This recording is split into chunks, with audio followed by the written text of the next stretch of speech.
The Digital Scholar. How to Use the Internet to Gain Expert-Level Knowledge, written by Ronnie Rowland.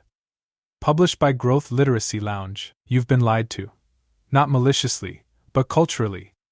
You were taught that real education happens in classrooms, led by people with credentials, and confirmed by certificates. You were told that knowledge lives inside institutions, that unless someone hands you a diploma, your learning doesn't count. But here's the truth. The most valuable education of your life is already at your fingertips, and it's free. We live in the most extraordinary learning environment in human history. The Internet is not just entertainment. It's not just distraction. It is, if used correctly, the greatest classroom ever created. Every subject, every expert, every technique, every theory. All of it available to anyone with Wi-Fi and intention. So why aren't more people becoming brilliant? Because access without strategy is chaos. It's not enough to want to learn. You have to know how to learn, online, independently, and with clarity. You have to know how to curate your learning environment, structure your progress, and turn scattered content into personal mastery. That's where this book comes in. This is not about dabbling in a dozen topics. It's about defining your domain, mastering what matters, and becoming recognized for it. This is about using tools you already have, your browser, your phone, your curiosity, and turning them into a custom education engine. As motivational speaker Jim Rohn once said, "Formal education will make you a living, self-education will make you a fortune." The fortune isn't just financial. It's the freedom to grow on your own terms, the confidence to speak with authority, the ability to change your career, or your life, without waiting for permission. You don't need another online course. You need a system. You don't need to study harder. You need to learn smarter. And you don't need to be brilliant to begin. You just need to begin. This book is your blueprint. By the end, you'll have a path to becoming an expert in anything, without the tuition, without the gatekeepers, and without the guesswork. The classroom is open. Let's get to work. Chapter 1. From Scroll to Scholar. The mindset shift that changes everything. You scroll past a headline, swipe through a video, and save a post for later. It feels like learning. But by the end of the day, your mind is cluttered, not clearer. You've consumed more than ever, and retained almost nothing. This is the paradox of the information age. We're drowning in content but starving for clarity. The average person scrolls the height of Mount Everest every year on their phone. We're exposed to more knowledge in a week than most people encountered in a lifetime a century ago. Yet ask someone what they've actually learned, and you'll get silence. It's not that we lack access, it's that we lack approach. Becoming a digital scholar starts with one radical mindset shift. Learning online isn't about binging content, it's about intentional, structured transformation. Most people treat the internet like a buffet. Sample a bit here, taste a video there, follow whatever pops up next. But a digital scholar treats the internet like a university. Every piece of content serves a purpose. There's a syllabus, a structure, a defined outcome.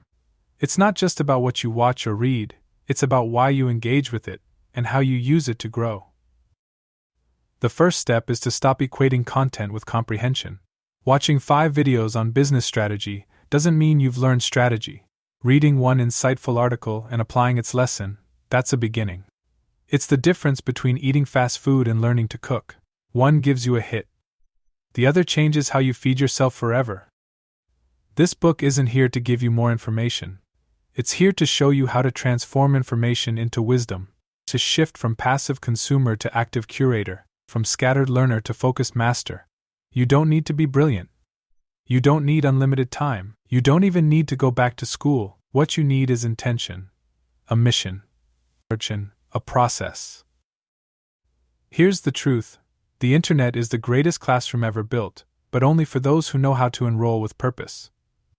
You've probably felt it before, that spark of curiosity, that excitement when you discover a fascinating topic, the rush of diving down the rabbit hole. But too often, that fire fizzles out, life gets busy. The algorithm sends you somewhere else, you forget why you started. This book is your blueprint for getting back on track, and staying there. You'll learn how to define exactly what you want to master, how to build a learning path using world-class resources, how to stay organized, stay motivated, and turn knowledge into action. Most importantly, you'll learn how to own your education. Because here's what no one tells you: self-education isn't just possible, it's powerful, and it's happening all around you. The coder who taught themselves Python through YouTube. The chef who learned techniques from Tokyo to Tuscany via online classes. The marketer who reverse-engineered MBAs using free syllabi and blog posts. They didn't wait for permission. They designed their own classrooms. They became digital scholars. And so can you. Access to information isn't the problem, approach is. A digital scholar learns with structure, purpose, and discipline. The internet is only a distraction if you let it be. It can also be your personal university. What topic have you always wanted to master, but never gave yourself a structured path to pursue? Write down one subject you want to master this year. Keep it somewhere visible. This is the foundation of your digital scholar journey. Chapter 2. Building your personal syllabus without the tuition fees. Imagine walking into a library the size of a city, millions of books, videos, lectures, and articles at your fingertips, but no librarian, no map, no shelves. Just a sea of content stretching endlessly in every direction. That's the internet for most learners. It's why people start learning with enthusiasm and end up overwhelmed, confused, and exhausted. They have access but no direction. That's why the smartest learners don't start by consuming, they start by designing. Every great course begins with a syllabus, a map. A structure that says, here's where we're going, and here's how we'll get there. If universities do it, why wouldn't you? The secret weapon of the digital scholar is a DI syllabus, and it starts with the search box. I type in your subject, whether it's behavioral economics, UX design, or ancient philosophy, and add the words course syllabus or university curriculum. You'll find gold, reading lists, week-by-week outlines, textbooks, learning goals. These are the blueprints used by professors around the world. Borrow them, customize them, make them your own. From there, begin to fill in the gaps. Let's say you find a Harvard syllabus on marketing. It includes 6 topics and 10 readings. That's your skeleton. Now flesh it out with free resources. For theory, search Google Scholar for academic articles. For visual explanations, YouTube channels like Crash Course or expert creators in your niche offer powerful walkthroughs. For real-world insights, listen to podcast interviews with industry professionals. These conversations add nuance no textbook can provide. Don't forget forums and communities. Reddit, Quora, and niche Discord groups often contain the lived experience of learners and practitioners. They reveal what traditional resources miss, the real questions people struggle with, the advice that worked, the shortcuts they wish they had. The key here is balance. You're not building a content mountain. You're curating a content path, one that is lean, clear, and purposeful. If you wouldn't assign it to someone else learning the topic, don't assign it to yourself. Once your resources are in place, decide your pace. Will you study 3 hours a week? A video a day? 1 article per weekend? Consistency beats intensity. It's not about racing through, it's about absorbing deeply. And make it visual. Open Notion, Google Docs, or a simple spreadsheet. List your topics in order. Under each, drop your chosen links, videos, articles, and podcasts. Add checkboxes. Turn your self-education into a series of small wins. Each box ticked is a brick in your knowledge foundation. This isn't just about organization. It's about psychology. When your brain sees a clear path, it believes the journey is possible. Ambiguity breeds procrastination. Structure breeds momentum. One last piece, name your syllabus. Give it a title that excites you. Digital Psychology 101. DIY Film School. The Practical Philosopher Project. Naming something makes it real. You're not dabbling, you're training. The internet is your campus, but you are the dean. Your syllabus is your contract with yourself. Respect it. And it will change what you know, how you think, and who you become. Structure kills overwhelm. A DI syllabus is your roadmap. Borrow from real university curricula to build a smart, focused path. Curate, don't hoard. Only include what serves your mission. What's one course you wish existed that you would love to take? Can you build your own version of it? Search your topic plus course syllabus online. Pick one that inspires you and copy its structure into your digital workspace. Chapter 3. The Internet is a university, if you know where the classrooms are. It's a strange moment in history when the answer to nearly any question lives in your pocket, yet confusion has never felt so constant. The issue isn't access, it's direction. You wouldn't wander through a university opening random classroom doors. But that's exactly what most people do online. They open tabs, skim headlines, click links, and hope something sticks. The difference between aimless surfing and intentional study isn't the content, it's the context. And context begins by knowing where to look. Every digital scholar needs a personalized set of classrooms.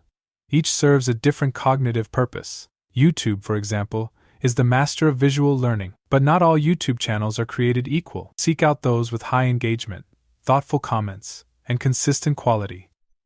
Look for creators who cite sources, bring in expert guests, and build their content in series, not just viral one-offs. Channels like Veritasium, Crash Course, or niche-specific educators can rival entire college lectures when used wisely. For deeper understanding, nothing replaces the clarity of academic research. Google Scholar and ResearchGate are treasure troves of peer-reviewed insight. Don't be intimidated by jargon, read the abstracts, scan the conclusions, and follow the citations like stepping stones. Even dipping into academic papers gives you language, patterns, and questions to explore. Then there are podcasts, your auditory classroom. These are where knowledge comes with tone, personality, and real-world nuance. A single episode featuring a world-class thinker can shortcut years of reading. Find podcasts hosted by practitioners, not just commentators. Listen while commuting, exercising, or walking the dog. Passive time becomes learning time. For context and application, online communities shine. Reddit, Stack Exchange, Quora, and niche forums offer something academic platforms don't: lived experience. This is where you find practitioners sharing what works in the wild. Want to understand machine learning? There's a subreddit for that. Trying to learn Japanese woodworking? Someone's documented their entire process. But remember, these communities are only valuable if you participate. Lurking may teach you something. Engaging will teach you more. Blogs and newsletters are another underestimated classroom. Find 3 to 5 experts in your field and subscribe to their writing. Long-form blog posts offer rich context, and newsletters often summarize what's new, useful, or changing in your area of interest. You get mentorship at scale, without asking for permission. Lastly, consider online courses. While many are paid, platforms like Coursera, edX, Khan Academy, and MIT OpenCourseWare offer high-level education for free or at low cost. If you're building a syllabus, these can be the spine of your curriculum. Just be careful not to overcommit. One solid course completed thoroughly is more valuable than a dozen abandoned ones. Your goal is to build a stack, not of tabs, but of trusted sources. Choose 2 or 3 platforms per topic. Rotate between them to reinforce learning in different formats. Watch a lecture, read a paper, listen to a podcast, and join a discussion. Repetition across formats deepens retention. It's not multitasking, it's layering. The internet doesn't lack information, it lacks intention. Treat your chosen platforms like classrooms. Show up with questions, take notes, revisit material, ask for help. Engage, you're not just browsing. You're training. Different platforms serve different learning modes: visual, auditory, applied. Curate a personal learning stack from YouTube, podcasts, research papers, forums, and expert blogs. Intention turns random browsing into structured study. Which 2 platforms have taught you the most in the past, and how can you use them more strategically now? List your top 3 learning platforms. Add 1 new source this week that fits your current learning goal. Chapter 4. Organize or drown. The scholar's secret weapon. You sit down to review something you saved last week, a fascinating article, a brilliant video, a thread you swore you'd revisit. But where is it? Was it in your bookmarks? A note on your phone? That one tab still open on your laptop? The digital clutter piles up fast, and with it, your clarity erodes. The internet doesn't just test your curiosity, it tests your systems. Without organization, knowledge slips through your fingers. Most people don't quit learning because they're lazy, they quit because they feel lost. Ideas are scattered, notes are fragmented. They're surrounded by insight but can't see progress. It feels like running on a treadmill, motion without movement. Digital scholars don't memorize more. They manage better. Their secret weapon isn't a bigger brain, it's a smarter system. Start with a single principle: don't save everything. Curate as you go.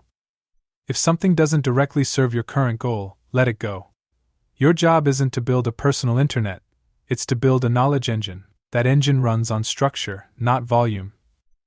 Choose one organizational tool, not 5. Just one. Whether it's Notion, Obsidian, Roam, Evernote, or a simple Google Doc, the tool doesn't matter as much as consistency. If you constantly switch systems, you never build fluency. Master one platform and stick with it. Every digital scholar needs a second brain, one that remembers, connects, and evolves with them. Inside that tool, create 3 core categories: concepts, examples, and questions. Concepts are your distilled learnings, the essence of what you've studied. Examples are case studies, stories, or data that illustrate those ideas. Questions are prompts you still don't have answers to, your guide for future exploration. This simple structure prevents overload. It separates insight from noise. Tag everything. Not obsessively, but intentionally. A video about behavioral science goes under psychology, influence, and maybe marketing. Now, when you return weeks later, the connections resurface instantly. Organization isn't about control. It's about creating a network of meaning that your future self can actually use. Visualization helps. Think in terms of maps, not lists. Create a dashboard or homepage with your key topics and subtopics. Link related notes. The more you connect ideas, the deeper your understanding becomes. Knowledge isn't linear, it's relational. Seeing how ideas interact builds insight faster than reviewing them in isolation. Schedule review time. Even 5 minutes a day to scan your notes, revisit highlights, or refine a concept reinforces memory. Spaced repetition isn't just for flashcards. It works for frameworks too. The more you touch your knowledge, the more it sticks. And don't forget to export. Share what you've learned through a blog post, a thread, a short video, or a voice memo. The act of organizing for others often reveals what you don't yet understand. Clarity comes from compression. Remember, information hoarding is a form of procrastination. It feels productive, but it delays action. Your system isn't a trophy case. It's a workshop. Your notes are tools, not trophies. They exist to serve your next question, your next insight, your next step. Organization isn't optional. It's the difference between progress and paralysis.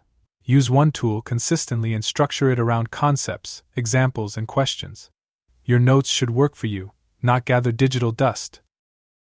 What system are you currently using to capture what you learn, and is it helping you grow or just collecting clutter? Choose a single digital tool.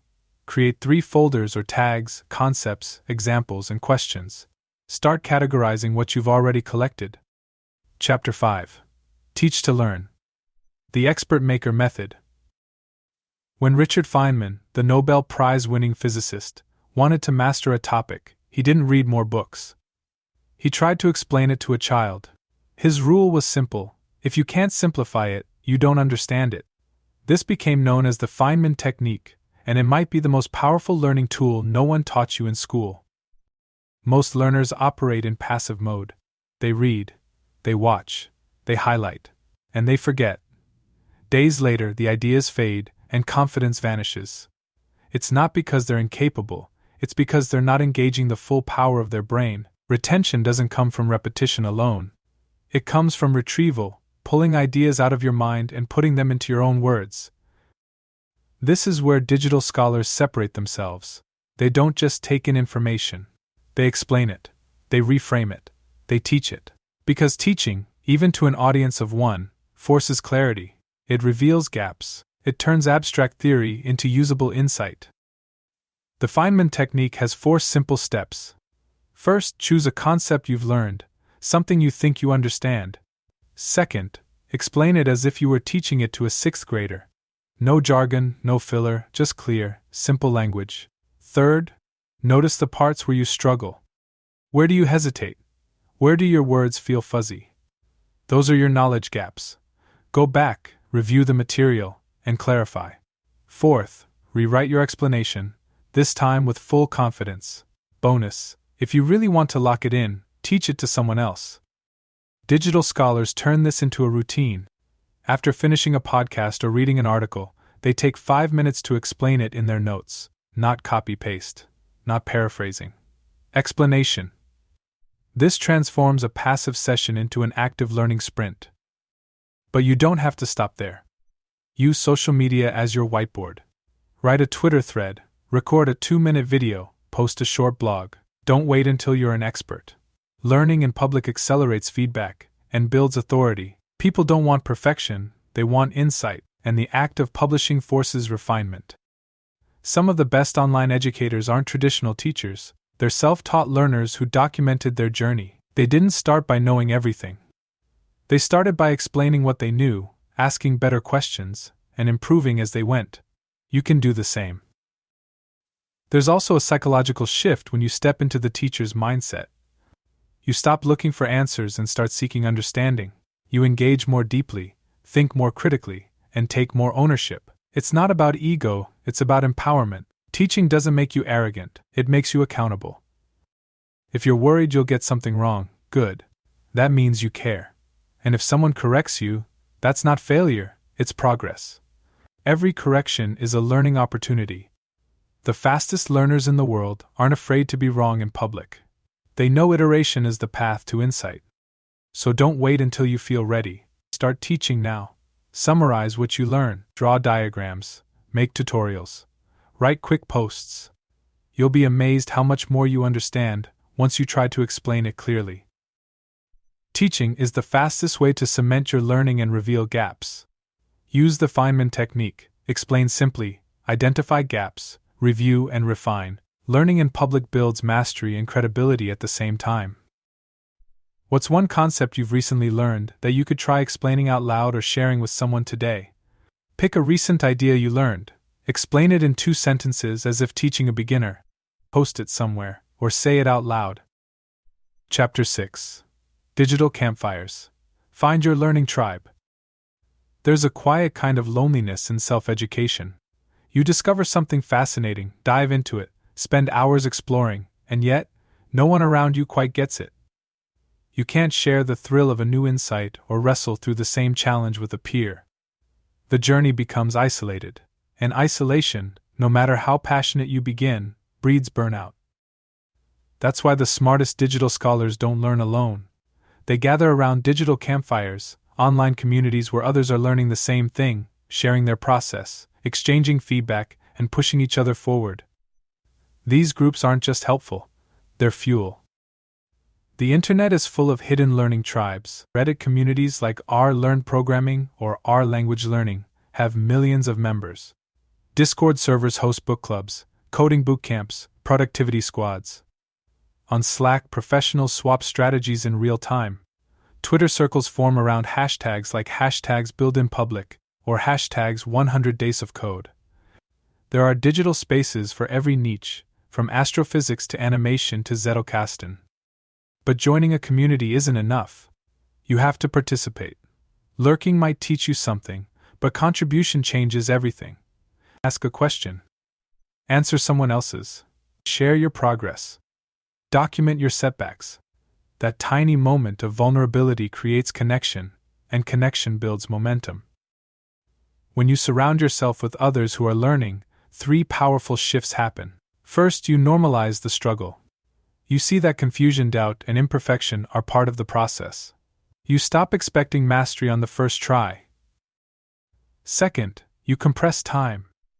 Instead of hitting every wall yourself, you borrow breakthroughs from others. Someone else's workaround becomes your shortcut. Third, you stay accountable. When people expect an update, even casually, you're more likely to follow through. Progress becomes communal. If you want to go fast, go alone. If you want to go far, join a cohort. But don't wait for a perfect invite, only group. Build your own circle if you need to. Start a weekly Zoom call with 2 friends learning the same thing. Open a group chat. Share resources. Trade feedback. Celebrate small wins. Community doesn't need to be large, it needs to be alive. You might be thinking, I'm not an expert. What do I have to offer? That's the beauty of peer learning. Expertise isn't required. Enthusiasm is. Sharing what you're exploring, what's working, and what's confusing gives value. Often the best advice doesn't come from someone miles ahead, it comes from someone just one step in front. Make time for real conversations. Comment on posts, DM someone who shared something helpful, say thank you, ask questions, follow up. Don't treat your tribe like a search engine, treat them like partners. The best learning relationships are two-way streets. And remember, digital doesn't mean distant. Some of the deepest connections you'll make on this journey will come from people you've never met in person. The shared pursuit of knowledge transcends geography. The internet makes that possible. You make it powerful. You're not the only one trying to learn this. You're not alone in your mission. There's a circle out there waiting for you, or waiting on you to spark it. Learning is richer, faster, and more sustainable when done in community. Join or create a learning tribe to stay motivated, get feedback, and share the journey. Don't just consume in groups, contribute. That's where the magic happens. Who else is learning what you're learning? And where could you connect with them today? Find and join one online community focused on your subject. Introduce yourself and share what you're learning. Chapter 7. Validate or stagnate. Testing what you know. There's a moment in every learner's journey when the fog rolls in. You've read, watched, taken notes, even organized them. But something feels off. You can't tell if you really know what you've learned. You hesitate to speak about it. You're unsure if it would hold up in conversation or in action. This is the quiet killer of progress, false fluency. It's the illusion of mastery without evidence, and the only way out is validation. Validation is when you test your knowledge in the wild, not in your head, not just in your notes, out loud, in front of others, with real feedback. This isn't about seeking approval, it's about confirming understanding. And it's one of the most underused tools in self-education. Traditional students get tested constantly, quizzes, papers, exams. Self-taught learners don't. That freedom feels nice until you realize you're missing checkpoints. Digital scholars build their own. They seek feedback by putting their learning to work. They answer questions on Stack Exchange. They write blog posts and invite criticism. They comment on complex topics in public threads. They volunteer to teach or tutor. In doing so, they find out what they really know, and what they only think they know. Take Quora, for example. Thousands of people ask real-world questions every day. If you can give a helpful answer using what you've learned, congratulations, you've crossed the gap from student to contributor. You're not just gathering knowledge anymore, you're applying it. That's where confidence is born. The same principle applies in professional settings. Let's say you're studying UX design. Don't wait until you feel like a designer. Jump into a design critique group, review someone's prototype. Offer feedback based on your current understanding. You'll quickly discover which principles you grasp and which ones need work, and better yet, you'll retain what you reinforce. The process doesn't have to be public. It can be as simple as explaining a concept to a friend, or writing a summary of what you've learned and sending it to someone who knows the field. The point is to interact with your knowledge, not just admire it. When you validate, you create stakes. That friction creates clarity. One of the best ways to test your learning is to build something. If you're learning to code, write a script that solves a real problem. If you're studying history, create a timeline or a visual guide. If you're into marketing, try crafting an actual campaign.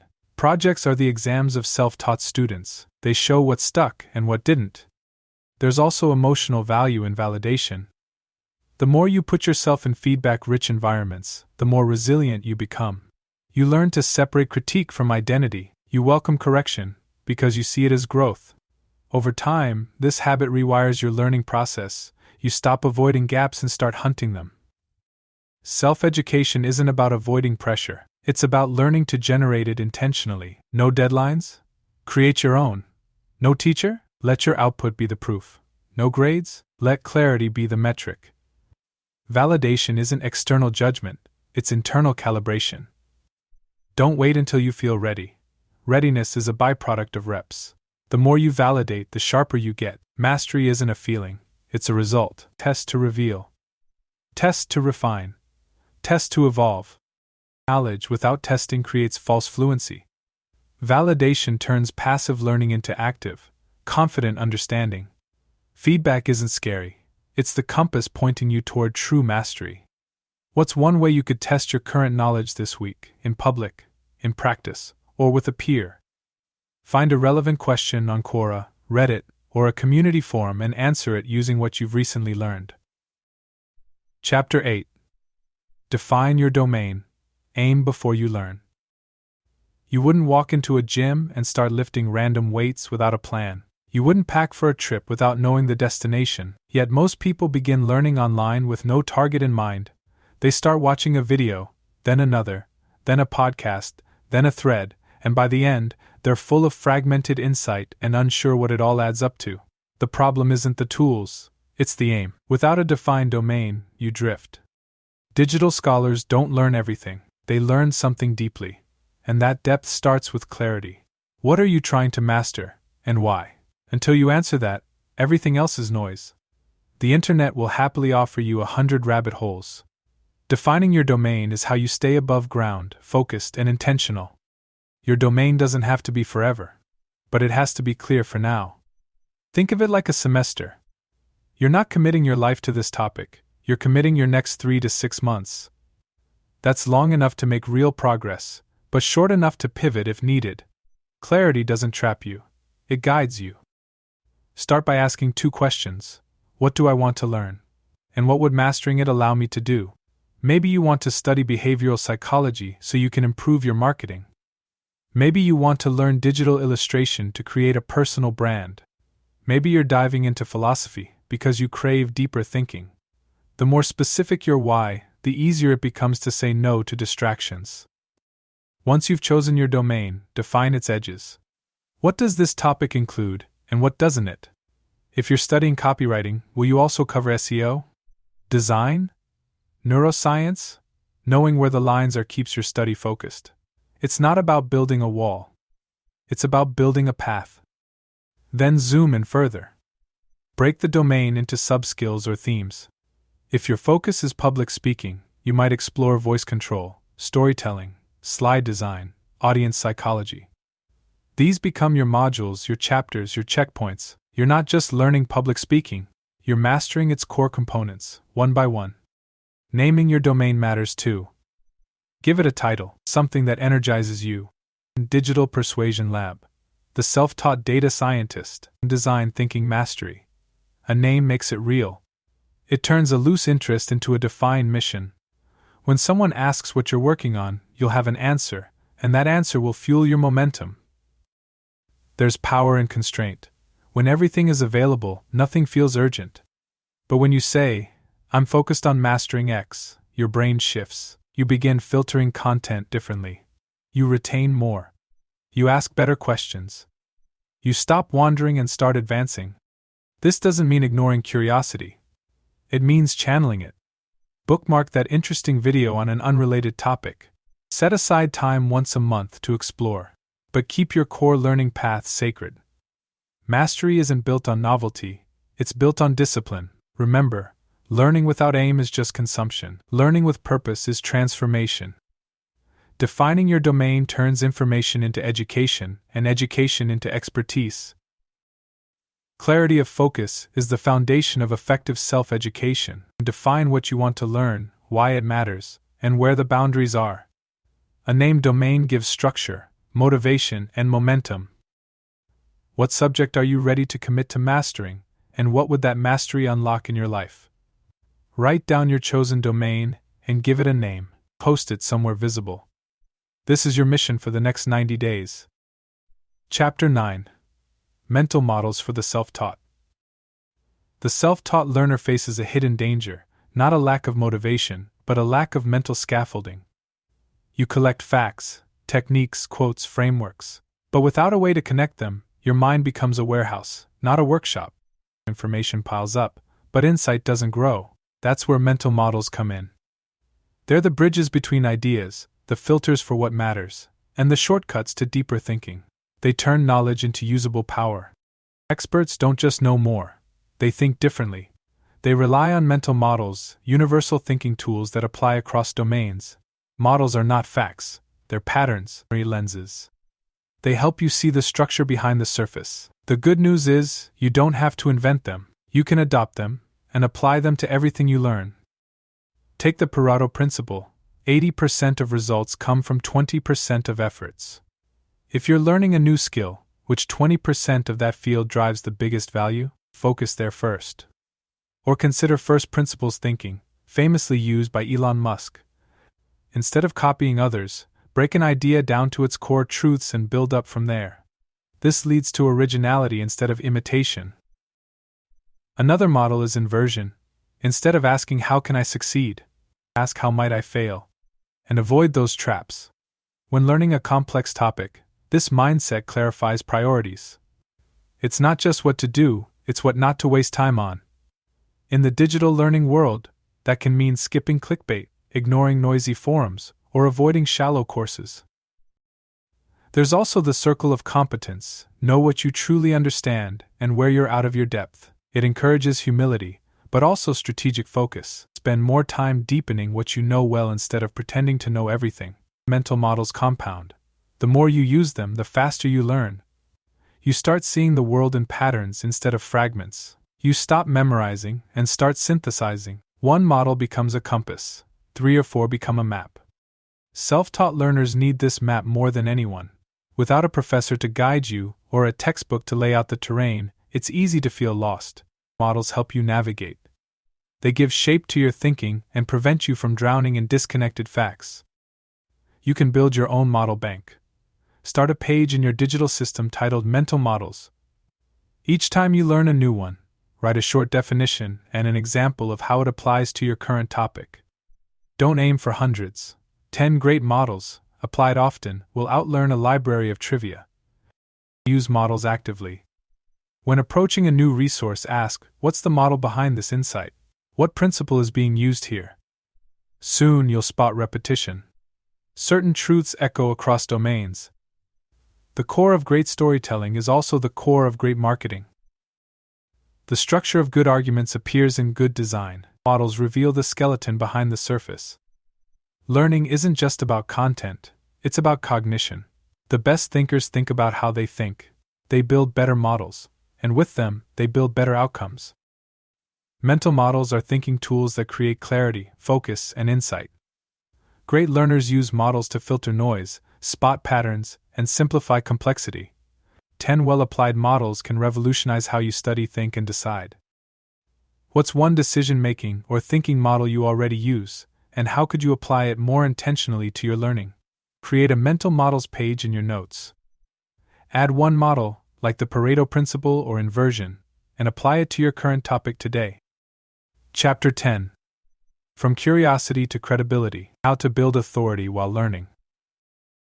There's a common myth in the digital world that you must be an expert before you can speak up, that you need a degree, a decade of experience, or some external permission slip to share what you're learning. But in the real world, the one built by the internet, that's not how credibility works anymore. Authority doesn't come from waiting. It comes from building in public. Digital scholars don't just absorb knowledge, they document their learning, they publish reflections, they share insights in real time. Not because they've arrived, but because that process is the path. Every time you explain something clearly, apply a concept, or help someone else, you move from student to guide, and people start to notice. This isn't about pretending you know more than you do.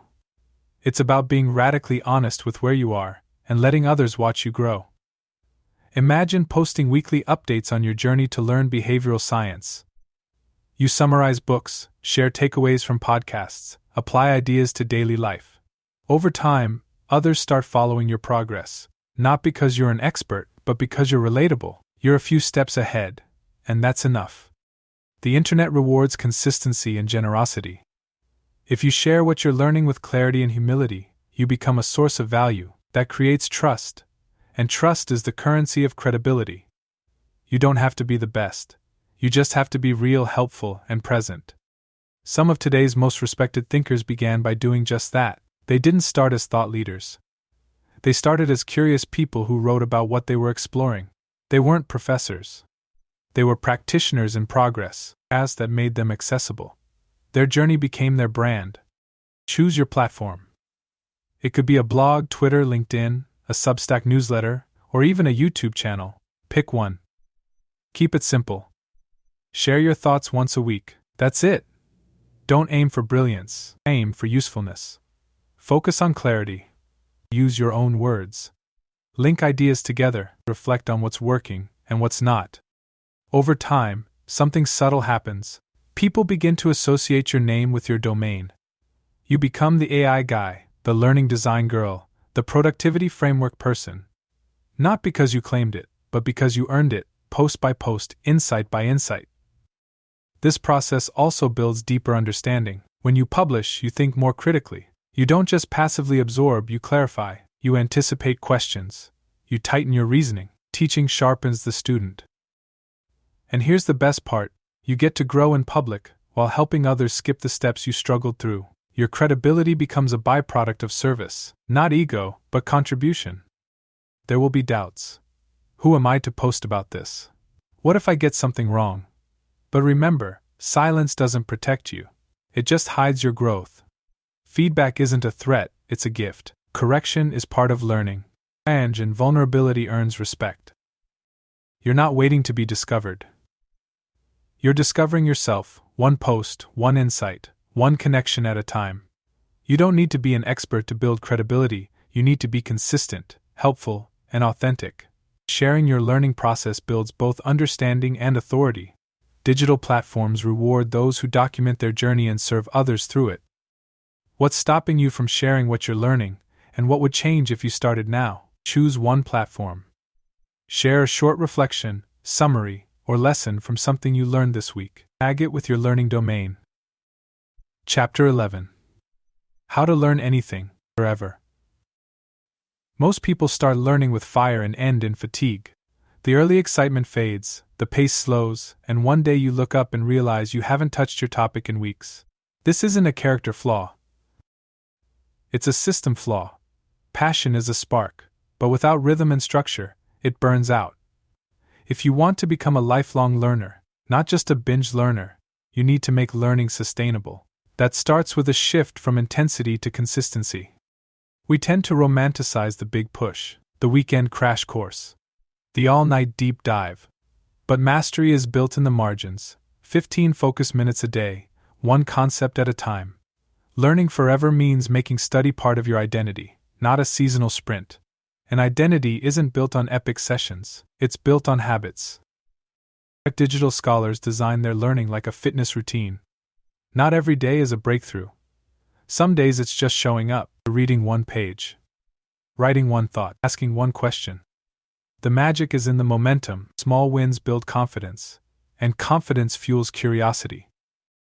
The first habit is review. Our brains forget fast. Spaced repetition is how you fight decay. Revisit what you learned last week, last month, last quarter. Make flashcards. Create summary sheets. Re-explain ideas to yourself. The point isn't to cram, it's to reinforce. A simple weekly review habit can double your retention over time. The second habit is synthesis. Don't just collect, connect.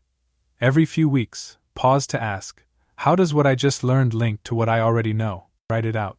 Create mind maps. Draw diagrams. Arrange notes. Merge notes. This is where insights deepen. Information becomes knowledge when it becomes relational. The third habit is reset. Learning goals get stale. Life shifts. Every quarter, take a step back. Ask, am I still curious about this domain? Is there a deeper layer I want to explore? Is it time to branch into something adjacent, or go deeper where I am? Staying locked into the same plan out of inertia is how motivation dies. Lifelong learners know how to evolve without abandoning the path. You also need variety. Switching formats, books, podcasts, videos, conversations keeps the process fresh. Not all learning has to feel like studying. Sometimes it's watching a documentary. Sometimes it's reading a novel related to your topic. Sometimes it's a casual chat with someone who knows more than you.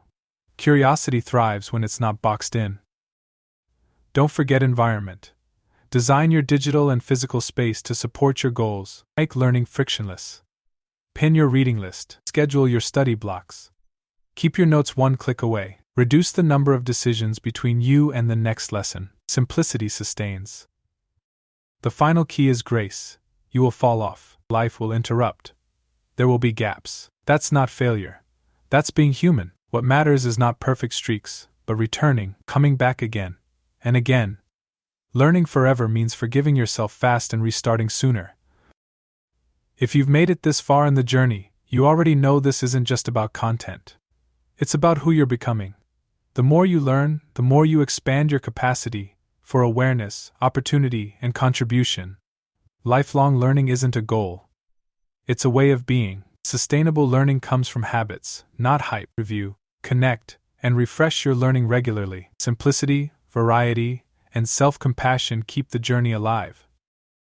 What small daily or weekly learning habit could you start, or restart, that would help you stay on track for the long haul? Schedule a 30-minute weekly review session. Use it to revisit, connect, and adjust your learning from the past 7 days. Chapter 12. Your expert era starts now. The Digital Scholar Manifesto. You don't need a degree to be taken seriously. You don't need permission to become brilliant. You don't need someone to hand you a curriculum, a classroom, or a certificate. What you need is already within reach: curiosity, commitment, and a strategy. This is your moment. The age of the digital scholar has arrived, and it belongs to those who take their learning into their own hands. You've seen the tools, you've explored the platforms, you've mapped the system. But more important than any of that is the shift that's happened inside you. You now see learning not as an event, but as a lifestyle, not as a phase, but as a lifelong pursuit. That's what separates the casual browsers from the masters. The digital scholar doesn't dabble, they design, they build, they teach, they contribute. You don't have to wait until you know enough. The truth is, you'll never feel fully ready, but action makes you ready. The more you share what you're learning, the more credibility you gain. The more you organize your thoughts, the more confident you become. The more you validate your knowledge, the more value you create. Mastery is not a mystery, it's the compound interest of deliberate effort. Think about how far you've come. Maybe you started this book wondering if you could really teach yourself anything substantial online. Maybe you doubted your discipline, your focus, your ability to retain information. But here you are, with a personalized syllabus, a curated set of tools, a working system, a tribe to support you, and a method for turning content into capability.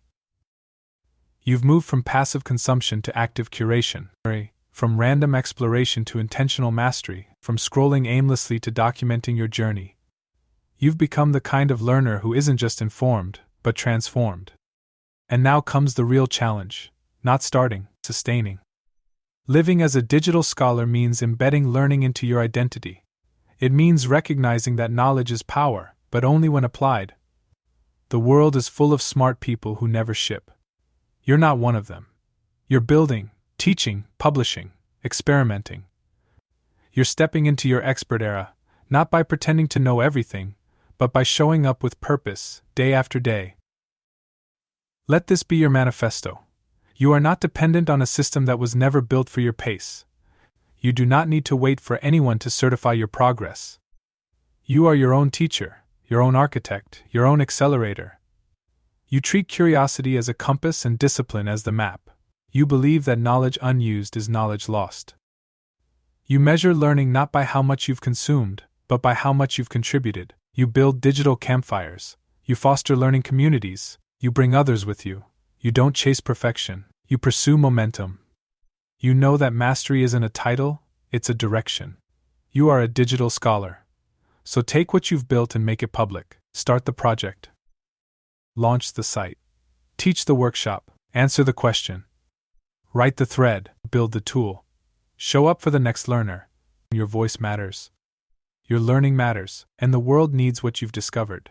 You're no longer just a student of the internet, you're becoming a leader within it. You already have the tools, mindset, and system to become an expert. The journey doesn't end here, it expands. Mastery is a lifestyle. You are ready to step into your authority as a digital scholar. What's the first meaningful action you'll take now that you've completed your digital scholar journey? Publish your Digital Scholar Manifesto. Share what you've learned, what you're building, and how you plan to keep going. Take care and be well.